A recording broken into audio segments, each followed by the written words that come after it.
तव कथामृतं तप्तजीवनं कविभिरीडितं कल्मषापहं श्रवणमंगलं श्रीमदाततं भुवि गृह्णन्ति ये भूरिदा जनाः।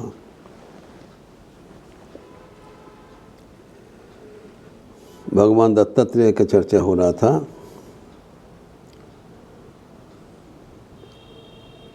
कहा जाता है दत्तात्रेय भक्तों का व्याकुल क्रंदन से द्रवीभूत हो जाते थे। द्रवीभूत हो जाते हैं, जो जहाँ पर पुकारते हैं वहाँ पर आके उपस्थित होता है। स्मरण करने से ही वो हाजिर।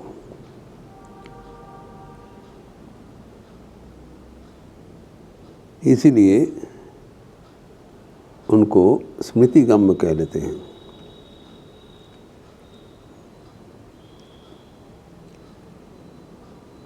स्मृति मात्र ना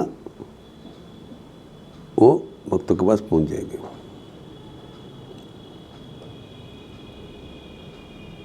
एवं हर युग में अनेक साधकों को उन लोग सलाह देकर आत्म साक्षात्कार गुण प्रदर्शित किया। युग युग की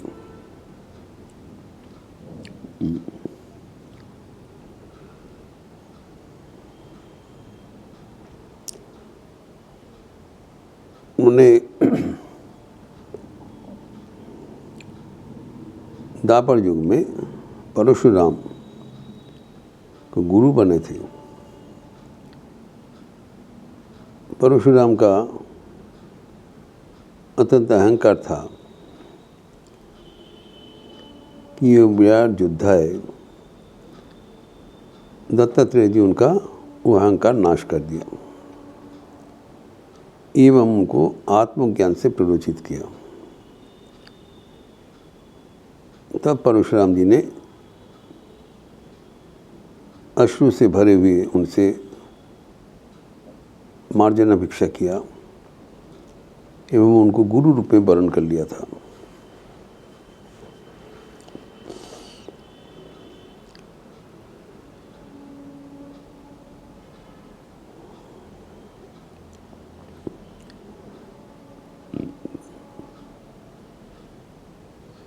तो परशुराम को जो ज्ञान दिया था प्रकृति रहस्य, वो वेदांत की एक आदर्श ग्रंथ था।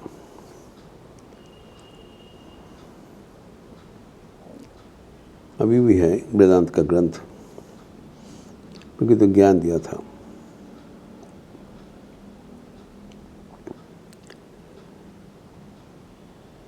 फिर उन्होंने कार्तिकेय को अवधूत गीता सुनाया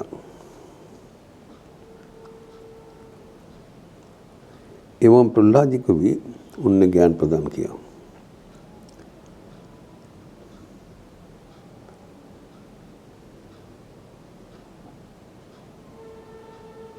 इसके उपरांत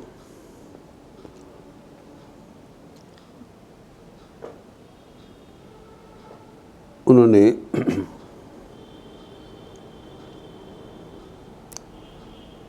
जो जब राजा जदू उनको पूछा था आपका गुरु कौन है, तो उन्होंने बताया मेरा गुरु हमारा स्वयं की आत्मा है, लेकिन इसके सिवा हमारा 24 गुरु है। ये अवधूत के 24 गुरु के बारे में श्री रामकृष्ण भी विभिन्न जगह में उल्लेख किया है। जो जगत में जो साधारण जो प्रकृति है,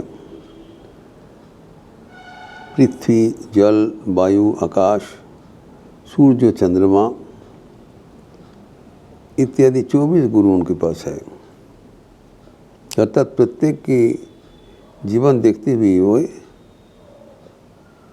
आध्यात्मिक प्रेरणा लाभ किया था।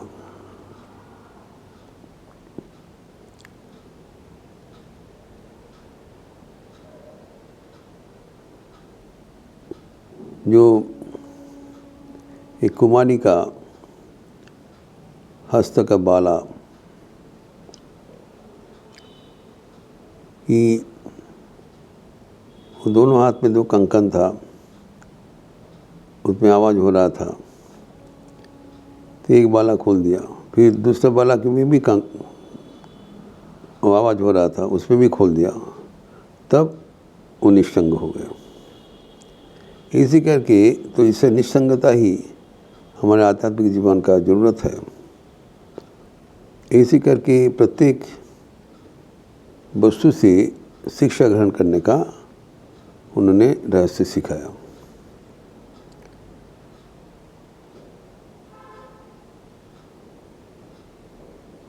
तो उनकी जो अशेष कृपा से विकृत युग में कार्तिकेय, श्री गणेश जी, प्रहलाद जी, ये सब ज्ञान प्राप्त हुआ। फिर त्रेता युग में अलर्क प्रभा एवं अन्य अनेक हरिहरपति, शास्त्री बीज, अनेक राजाओं ने उनकी ज्ञान प्राप्त होकर जीवन में सफलता प्राप्त हुआ था।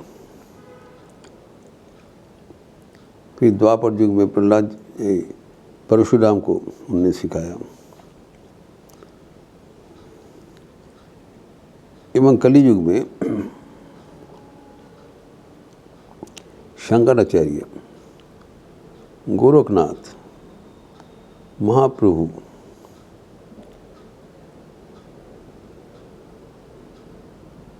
इस सब को उनके जीवन में अनुप्राणित किया, इनको दर्शन हुआ था। संत तुकाराम, एकनाथ, ये सब को दत्तात्रेय के दर्शन हुआ था और उनके प्रभाव से उन्होंने आध्यात्मिक ज्ञान लाभ किया। जब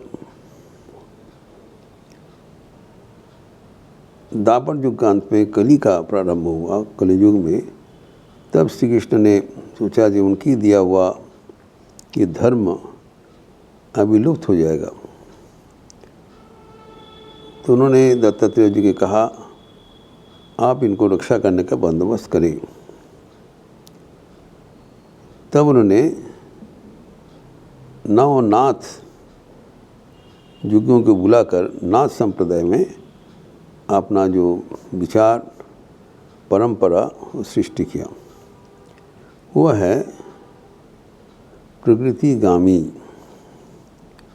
नाथ संप्रदाय। प्रकृति से उन लोग प्रकृति प्रेमी हैं, प्रकृति को सामने रखते हुए, नेचर को सामने रखते हुए अपना जीवन गठन करना, अहिंसा का प्रवर्तन। गोरखनाथ से शुरू हुआ नाथ संप्रदाय, वो दत्तात्रेय जी के ही प्रेरणा से हुआ था। एवं ये जो उनको पूरा परंपरा अभी तक चल रहा है, तो पूरे चारों युग में ही उनकी परंपरा से सब विधृत है।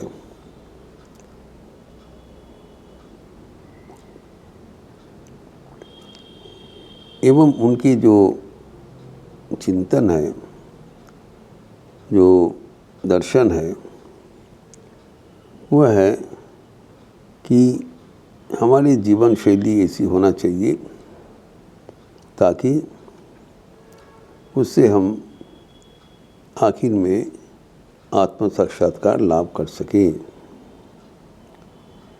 कि उसके लिए दत्तात्रेय जी सर्वदा सदैव उपलब्ध है। जो पुकारेंगे उसके पास आके मार्गदर्शन करेंगे।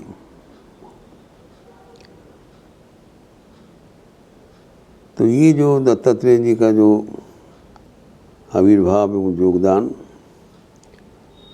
वो ब्रह्मा विष्णु महेश का युग्म शक्ति, सबकी ज्योत शक्ति कहा गया था कि त्रिदेव का आशीर्वाद से, त्रिदेव का ज्योत रूप से दत्तात्रेय का आविर्भाव हुआ था।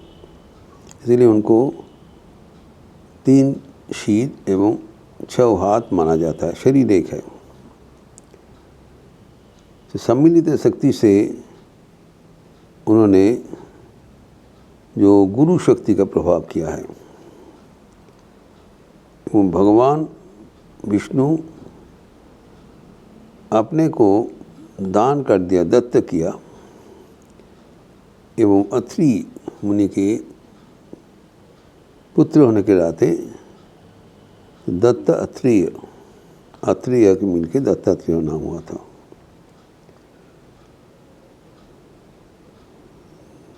तो भगवान विष्णु का जो ये आत्मत्याग सबके लिए, ये आत्मत्याग भगवान दत्तात्रेय से परिस्फुट हुआ था एवं अभी भी वो विद्यमान है। हम देख ही रहे हैं, पुराना जमाना से अभी तक जितने संत महात्मा हो रहे, सब उनकी प्रेरणा से आध्यात्मिक जीवन गठन कर लिया। कहाँ प्रहलाद जी और कहाँ संत तुकाराम, एकनाथ इत्यादि आधुनिक युग में। अर्थात दत्तात्रेय जी सदैव विराजमान है और वो सबको मदद करने के लिए सदैव उपलब्ध है। तो अगर हम ये सब परंपरा याद रखें एवं भगवान के आशीर्वाद से हमारा जीवन विधृत हो रहा है, याद रखें, तब हमारे आध्यात्मिक जीवन में कोई कमियां नहीं रह जाता है। भगवान विभिन्न रूप से हमें मदद करने के लिए व्याकुल है, तैयार है। जो पुकारते हैं उसके पास विभिन्न ओर से वो आविर्भूत होते हैं एवं उनको दर्शन देते हुए, कृपा करते हुए जीवन को सफल और सार्थक कर देते हैं। जब हम ये सब